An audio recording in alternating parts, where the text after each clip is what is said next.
요한복음 14장 1절로 6절까지 말씀. 너희는 마음에 근심하지 말라. 하나님을 믿으니 또 나를 믿으라. 내 아버지 집에 거할 곳이 많도다. 그렇지 않으면 너희에게 일렀으리라. 내가 너희를 위하여 거처를 예비하러 가노니 가서 너희를 위하여 거처를 예비하면 내가 다시 와서 너희를 내게로 영접하여 나 있는 곳에 너희도 있게 하리라. 내가 어디로 가는지 그 길을 너희가 아느니라. 도마가 이르되 주여 주께서 어디로 가시는지 우리가 알지 못하거늘 그 길을 어찌 알겠사옵나이까? 예수께서 이르시되 내가 곧 길이요 진리요 생명이니 나로 말미암지 않고는 아버지께로 올 자가 없느니라. 아멘. 찬양곡을 많이 작곡하신 분 중에 김석균 선생님이라는 분이 계십니다. 이제 목사님 안수 받았으니까 이제 목사님이죠.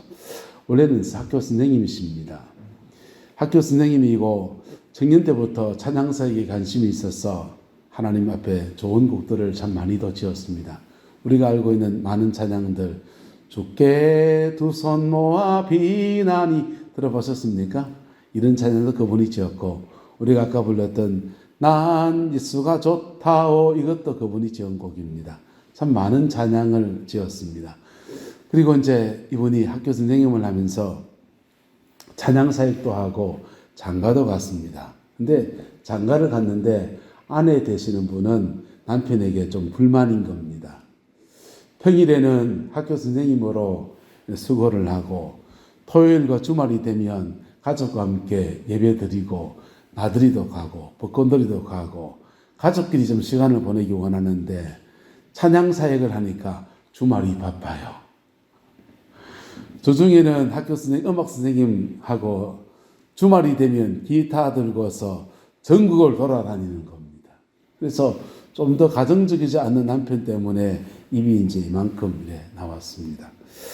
근데 하나님의 부르심이라 생각해서 말리는 아내를 뒤로 하고서 늘 그렇게 찬양사에 갈아 다녔습니다.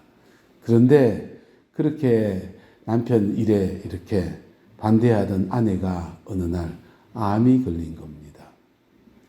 암투병을 하고 있는 아내를 평일에 학교에서 근무 학생들을 가르치고 밤늦게까지 아내의 병고안을 하고 주말 되면은 찬양사역도 하던 것도 이 부르심이다 생각하니까 피곤한 몸에 기타 들고 온 데를 돌아다닙니다. 그리고는 녹초가 돼서 집으로 들어가서 또 아내를 병고안하고 그렇게 1년 반, 2년을 그렇게 병고안을 했습니다. 그렇게 병고안하면서 그렇게 하다 보니까 너무 지치기도 하고 힘든 시간 지나가는데 내가 왜 이것 죄송합니다. 이 짓 하고 싶나? 내가 왜 이 짓 하고 있나? 이런 마음도 사실 좀 들고 근데 1년 반이 지났습니다. 아내가 몸이 다 회복이 됐어요. 회복이 되는데 그 아내도 병치료를 하면서 하나님의 은혜를 깊이 붙들게 됐습니다. 은혜의 사람이 됐습니다. 그리고는 아내가 병치료하고 병고안 하느라고 그냥 마누라 붙들고 씨름하느라고 또 찬양한다고 기타 들고 쫓아다니고 하느라고 분주하게 지냈는데 정말 예수님이 너무 좋구나 하면서 지은 찬양이 있습니다. 그 찬양이 뭐냐? 예수가 좋다오예요. 한번 불러볼까요? 이 찬양입니다. 많은 사람들 참된 진리를 모른 채 주님 곁을 떠나갔지만 내가 만난 주님은 참 사랑이었고 진리였고 소망이었어요. 난 예수가 좋다. 난 예수가 좋다. 인생의 고비를 한번 지나가 보고 난 뒤에 부른 찬양은 그냥 음악적인 재능의 찬양이 아니었고 영혼의 감격의 찬양이었습니다. 예수님이 2000년 전에 오셨다가 가셨던 분이에요. 돌아가셨어요. 그리고 그 역사 속에 스쳐 지나간 한 인물이었다면 우리는 이렇게 예수님 찬양할 필요 없어요.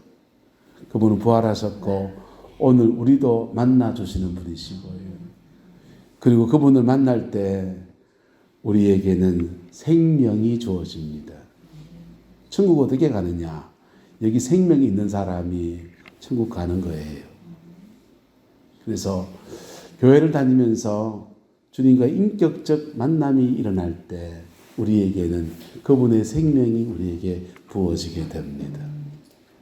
그 생명 가진 사람들이 여기서 천국을 살다가 그리고 우리의 본향인 천국을 가는 것입니다. 할렐루야. 그 은혜와 축복이 저와 여러분의 남은 인생에 함께하게 되기를 예수 이름으로 축복합니다. 다시 말씀을 좀 이어서 말합니다. 예수님께서는 십자가에 죽으시고 인류의 모든 죄를 사하시고 부활을 이루시는 그 놀라운 일들을 향해서 진리라고 말씀하셨습니다. 진리. 우리 세상을 살면서 원리들이 있어요. 보세요. 행복한 가정을 이루는 원리가 있을까요? 행복한 가정을 이루는 원리들이 있습니다. 남편은 남편 되어지고 아내는 아내 되어지고 그리고 성실하게 자기 가정을 잘 일구어가는 사람들이 행복한 가정을 일구지요. 원리들은 동서양을 통틀어서 원리는 크게 두 가지 원리로 나눌 수 있습니다. 동양적 원리와 서양적 원리예요. 동양적 원리는 땅을 중심으로 농경 문화를 중심으로 형성이 되어 있습니다. 그래서 땅을 중심으로 살아가다 보니까 그 땅은 어디 도망 못 가잖아요. 그래서 수직적인 윤리가 강해요. 근데 서양은 유목문화입니다. 유목문화이기 때문에 그 땅은 들어붙어 있는 저지만 양떼와 소떼는 발이 달려 있고 몰고 어디든지 가면 돼요. 그래서 유목문화는 독재가 되지 않아요. 그래서 민주주의가 어디에서 발달했습니까? 서양에서. 개인주의가 어디에서 발달했습니까? 서양에서. 집단주의 어디에 발달했냐? 동양에서 발달했습니다. 그래서 우리가 삶을 살아가는 원리들을 서양의 원리들은 주로 각 개개인의 인격이 존중되는 그런 원리들이 발달했습니다. 동양의 원리들은요. 부모와 자식 관계, 집단, 시족 집단, 집성촌 이런 집단 단위의 원리가 많이 발달했습니다. 그래서 수직적인 예의나 도덕이나 이런 것들이 발달한 게 한국 같은 동양의 원리들이고 서양의 원리들은 그냥 존칭어가 별로 없습니다. 우리는 뭐 말마다 다 님자가 붙잖아요. 선생님, 목사님, 장로님, 권사님 다 님자 붙여서 그러는데 서양은 사람 이름으로 미스터 김 그냥 미스터 김 그거 하나로 끝납니다. 이게 수평적이에요. 그게 사람과 사람 사이에 살아가는 원리들이고 원리들을 잘 지켜갈 때 우리는 사람 대인관계의 풍성함을 누리고 살아가고 사람이 살아가는 도리들을 감당해 나갈 수 있는 축복을 누립니다.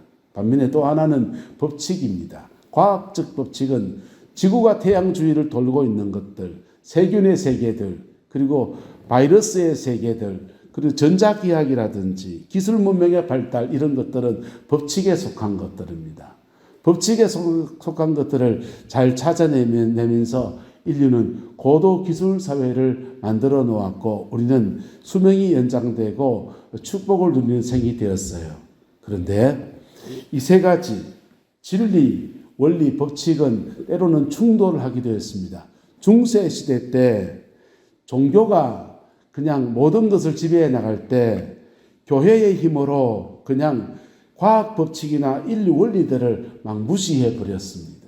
그래서 그냥 종교의 이름으로 그냥 세상이 살아가는 삶의 원리들을 무시해 버리니까 광신자 집단처럼 그렇게 중세 시대를 보내기도 했어요. 거기에 자유로워져서 우리는 과학기술을 발달시키고 이런 좋은 세상을 만들어 놓았습니다. 그런데 오늘 시대가 되면서 진리보다 자꾸만 우리는 과학기술에 의존합니다. 진리보다 사람이 살아가는 삶의 원리들에 의존하며 살아갑니다. 여러분, 피 묻은 십자가의 진리를 주님이 이 땅에 이루어내실 때 주님은 이것을 진리라고 말씀하셨습니다. 그리고 이 진리는 인간 세상 속에서 죄를 사하는 유일무이한 진리예요. 동의하십니까? 인간 세상 속에서 여러분 돈 버는 원리는 이렇게 돌리고 저렇게 돌릴 수 있습니다. 그러나 죄를 사하는 원리는 유일무이한 원리가 있는데 바로 예수 그리스도가 십자가의 보혈의 피로 말미암아 죽음을 당하시고 부활하셔서 그리고는 마지막 말씀 케켈 케스타이 다 이루셨다 하는 그 은혜 아래에서 죄사함의 역사가 벌어지는 겁니다. 그 은혜 아래에서 우리의 모든 상처난 마음도 싸매는 은혜들이 그렇게 벌어집니다. 나훈아 씨가 태스행이라는 노래를 불렀습니다. 그 노래 하나 가사에 보면은 불신자가 구원에 대한 열망을 그렇게 표현한 노래를 저는 찾아보기가 참 어려웠습니다. 그 대상이 태스행의 물이에요. 태스행은 누구냐? 소크라테스를 말합니다. 가보니까 천국은 있던가요 태스형. 죽어보니까 천국이 있던가요? 묻습니다. 그 누구한테 물어봐야 됩니까? 예? 상을 누구한테 물어봐야 됩니까? 예수님한테 물어봐야지. 주님은 답을 주십니다. 내가 곧 길이요 진리요 생명이다고 말씀하십니다. 예. 가보니까 천국은 있던가요 태서형. 그분에게 물을 게 아니고 예수님께 묻고 그러면 천국이 있고 그 길 가는 길이 나를 통해서 가는 것이다 라고 주님이 말씀하실 거예요. 할렐루야. 우리는 이 은혜의 진리들을 이러저러한 것을 통해서 교회를 통해서 많이 배웠습니다. 근데 배운 것으로 충분하지 않고 들은 것으로 충분하지 않고 그 진리가 내 것이 되어져야 합니다. 할렐루야. 그 진리가 저와 여러분의 것이 되기를 예수 이름으로 축복합니다. 왜냐하면 왜 내 것이 될 수 있느냐? 예수님은 십자가에 죽으시고 부활하셔서 지금도 살아계신 분이세요. 지금도 살아계신 분이십니다. 그리고 지금도 우리를 만나 주시는 분이십니다. 복음서를 보면은 저는 우리 부활절을 보냈는데 부활하신 주님이 성천하실 때까지 여러 명의 제자들을 만나 주십니다. 만나실 때마다 성령을 부어주시고 성령을 부어주시고 그래요. 그런데 그 만나실 때 떡도 함께 나눠 먹기도 하고요. 고기도 찢어서 먹기도 하고요. 그럽니다. 대화도 합니다. 그런데 사도행전에 보니까 예수님 성천하고 난 뒤에도 예수님을 만나는 사람들이 등장합니다. 다메섹까지 가서 예수 믿는 사람을 박해하려고 쫓아내려가는 사람이 있었습니다. 바울 사도였습니다. 그 바울 사도는 스데반을 죽음에 내모는 순교의 자리에 정인이 된 사람이고 예수 믿는 사람을 잡아 죽이려고 하는 사람이었습니다. 근데 그 사도 바울을 예수님께서 만나 주셨습니다. 만나 줄 때 성천 이전에 만난 사람들은 아 주님이다 이랬다고 좀 놀랐다면은 손발 봐라 이랬다면은요. 성천하고 난 뒤에 예수님을 만난 사도 바울은 꼬꾸라져 버렸습니다. 눈이 멀어서 앞을 보지 못하는 시각장애인이 되고 말았습니다. 사도 바울은 후에 자기가 예수님 만난 사건을 기록하면서 팔싹두기 같은 나를 만나 주셨다라고 말했어요.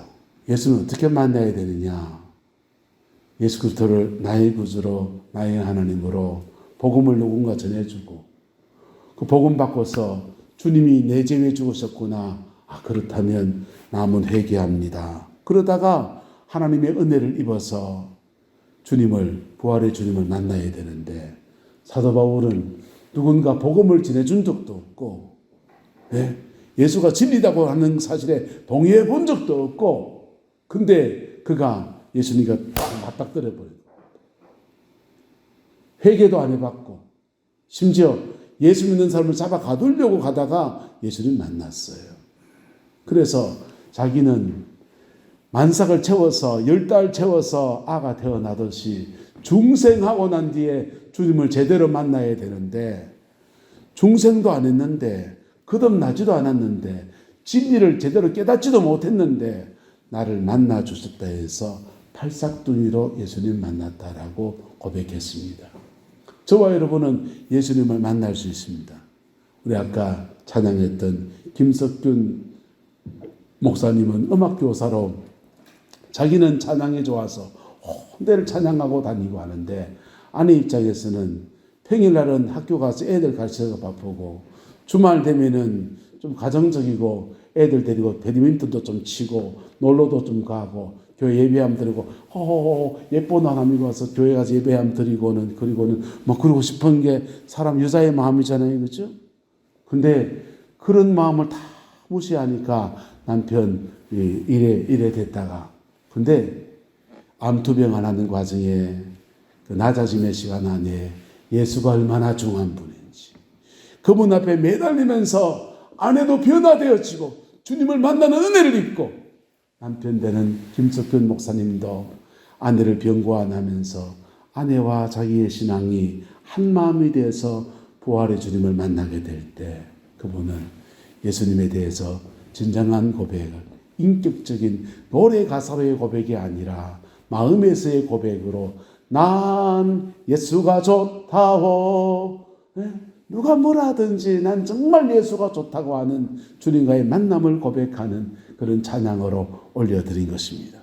저와 여러분들 안에 이 은혜가 풀어지게 되기를 예수님의 이름으로 축복합니다. 다른 데 있지 않습니다. 그분이 진리인 것을 인정하십시오. 그분이 진리인 것을 인정하시고 그 진리 앞에 내가 진리가 아닌 것을 정직하게 드러내면서 나가는 겁니다. 죄인이면 죄인인 대로 상처가 있으면 상처가 있는 대로 마음이 무너졌으면 무너진 대로 심지어 하나님이 없다 싶으면 하나님 정말 살아계십니까? 하면 삿대질 한번 해보시라고요. 그러면 그분이 우리 넘치는 사랑 우리에게 다가오셔요.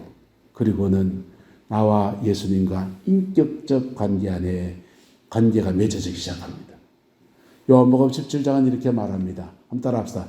영생은 유일하신 참 하나님과 그가 보내신 자 예수 그리스도를 아는 것입니다.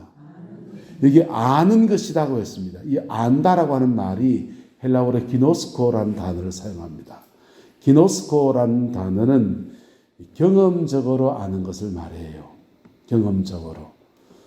여기 차를 운전하는 사람도 있을 거고 운전을 못 하시는 분도 계실 겁니다. 차를 운전해서 아는 사람은 저거 누구 차인 줄 알고 누구 차인 줄 알고 차를 운전대를 쫙 잡으면 참 이상해요. 운전대를 쫙 잡으면 큰 차든지 작은 차든지 그 차를 운전을 많이 해본 사람들은요 마치 차가 내 몸처럼 느껴집니다. 그래서 핸들을 얼만큼 돌리면은 터닝이 되는 줄 알아요. 감각적으로. 그렇죠? 예. 근데 운전을 안 해본 사람은요 차인 줄 알아요. 하지만 그 차와 한 몸으로 그렇게 느껴지지는 않아요. 여러분, 예수님은 우리가 지금 만날 수 있습니다. 지금 만날 수 있습니다. 그 첫 번째 만남을 중생이라고 합니다. 그리고 주님을 만난 사람은 날마다 주님과 인격적 관계 안에서 살아가는 거예요. 그것을 예수 그리스도 안에 거한다라고 합니다. 주님을 만났습니까? 주님 안에 거하는 사람이 되십시오. 주님 안에 거할 때 예수님의 그 생명력이 우리에게 자꾸만 부어져요. 그리고 그 주님 안에 거하는 사람은요, 자기 안에 심장이 두 개 있는 것과 같아요. 원래는 육신적으로 가지고 내 심장이고 또 하나는 예수 심장입니다. 엔진이 두 개 있는 것과 같아요. 내 힘이 다하는 그때에 주님의 힘이 작동하기 시작합니다. 내 힘으로 사는 것 같은데 아니요. 주님의 힘으로 살아갑니다. 그 축복과 은혜가 저와 여러분의 것이 되기를 예수 이름으로 축복합니다. 그 시작은 뭘로 시작하느냐?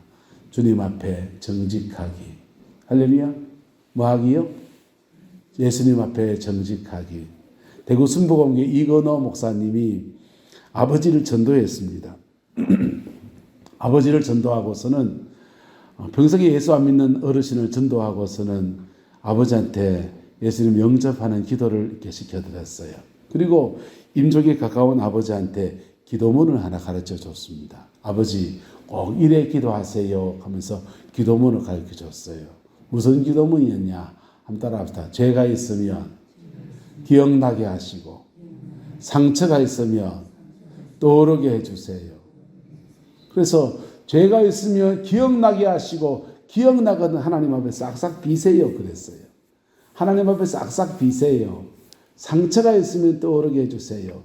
상처가 떠오르거든 주님 내 이 상처 주님이 만져달라고.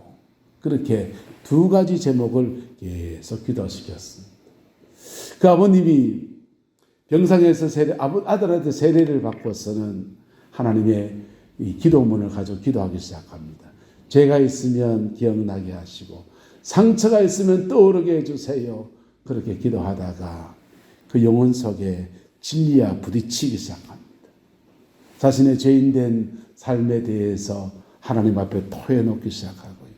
엉엉 울고 새로워지더니 예수의 생명이 그의 인생과 영혼 속에 확 임하기 시작했어요. 할렐루야. 그리고는요, 암투병으로 돌아가시는데 얼마나 기쁨이 넘치는지, 얼마나 은혜가 넘치는지, 정말 하나님의 은혜에 감격하다가 넉넉한 구원의 역사를 이루셨습니다. 할렐루야. 저와 여러분들 안에 이 은혜가 풀어지게 되기를 예수님의 이름으로 축복합니다. 여러분, 교회 다니면서 예수님을 깊이 못 만난 사람들은요, 제대로 못 만난 사람은 인생의 끝에 가면 갈수록 불안해해요. 예. 죽음 너머의 세계에 대해서 자신이 없어가지고요. 근데 예수님을 만난 사람들은요, 만나주시는 분이신데 그분을 만난 사람들은요, 그 천국이 너무 좋은 겁니다. 그 천국이 얼마나 좋은지 몰라요. 예. 그래서 인생 다 돼갈 때 구룡포 있을 때 보니까 우리 성도님 한 분은요, 본인이 예배당 계단을 이렇게 올라가다가 구불렀어요. 구불렀는데 엉덩이 쪽에 뼈에 금이 갔습니다. 그래가지고는 요양병원에 가셨다가 이제 왔다 갔다 하시다가 돌아가셨거든요. 근데 그분 때문에 보험을 그때부터 넣기 시작했어요. 그 전까지는 안 들어있었고. 근데 이분이 임종에 가까워지니까 자기 자녀들 중에서 다 신앙생활 하는데 부산에 있는 딸이 교회를 안 다녀요. 그래서 요양병원에서 아들 불러가지고는 아들 차 타고서는 부산까지 내려가서 전도하는 겁니다. 야야, 예수 믿고 전당 가자. 어머니의 마지막 유언 같은 전도를 하고서는요. 집안에 돈 이게 서랍 속에 넣는 돈, 뭐 돈 해가지고 내 장례 나면 이거는 교회 어떻게 하고 이거는 내 장례 때 뭘 쓰고 누구 교회에 떡도 해주고 뭐 다 분배를 해주고는 정말 그 천국 가기 전까지 자기 주변을 다 정돈하더라고요. 그리고는 정말 아름답게 천국 가는 모습을 그렇게 보았습니다. 할렐루야. 저와 여러분 안에 인생의 깊이가 깊어질수록 진리 안에 새로워지는 은혜가 있기를 주님의 이름으로 축복합니다. 그리고 진리가 내가 부딪힐 때 십자가에 피 묻은 진리는 내 속에서 생명이 되어지는 거예요. 왜 생명이 됐냐? 죄를 사하니까 거룩하신 성령이 우리 속에 들어오시는 거예요. 그게 생명입니다. 생명이라고요. 생명 받은 사람들이 하루하루 살아가는 고비마다 주님이 길이 되어 주시고 인도해 나가시는 아름다운 여정을 걸어가는 것입니다. 그리고 주님이 부르시는 날에 넉넉한 구원의 역사가 그의 인생에 이루어지는 겁니다. 저와 여러분들 안에 이 은혜가 풀어지게 되기를 예수 이름으로 축복합니다. 이 진리가 너무 좋아서 이 진리를 다른 사람한테 나누는 거예요. 다른 사람한테. 그럴 때 생명의 역사가 각 심령들 속에서 풀어지는 아름다운 은혜의 역사가 되어지는 것입니다. 그 복과 은혜가 저와 여러분 가운데 충만하게 되기를 예수님의 이름으로 축복합니다. 여러분 안에 예수의 생명이 있습니다. 할렐루야. 그 생명 안에서 우리의 남은 인생을 복되게 하시는 아름다운 은혜가 풍성하기를 주의 이름으로 축원합니다. 기도하겠습니다. 좋으신 아버지 하나님, 진리가 되시고 생명이 되시고 길이 되시는 예수님의 은혜를 찬양합니다. 이 은혜 아래에서 우리의 남은 인생을 복으로 살아낼 수 있게 은혜를 다하여 주셔서 아버지 하나님 자녀 손들 안에 믿음의 열매가 맺어지게 하옵시고 아버지 우리 가족 친척들 속에 복음의 열매가 풀어지게 우리 하나님 인도하여 주옵소서. 여호와께서 온전한 은혜와 사랑으로 함께해 주시기 원합니다. 예수님의 이름으로 축복하며 기도드리옵나이다. 아멘.